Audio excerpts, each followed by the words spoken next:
escondida, né? Eu não tinha ali visto. Entendeu?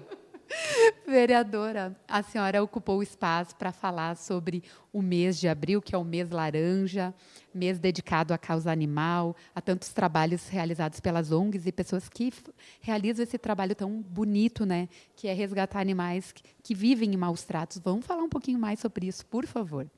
Vamos sim. Bom dia a todos que estão assistindo. Hoje eu fiz uma singela homenagem às protetoras ativas na causa e às ONGs também, pelo mês Abril Laranja, que é um mês de conscientização ao combate de maus tratos. Eu enfatizo muito isso sempre, né? Porque a ONG que eu presido, ela é de averiguação de maus tratos.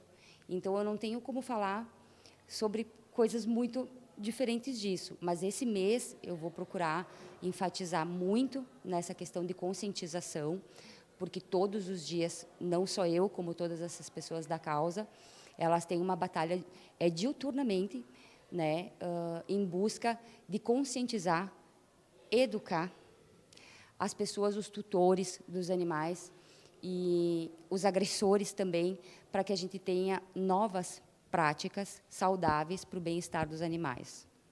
Muito obrigada. E desculpa que eu não tinha ali visto, viu? Eu não me escondi, tu que não me viu. Bom dia a todos. Obrigada.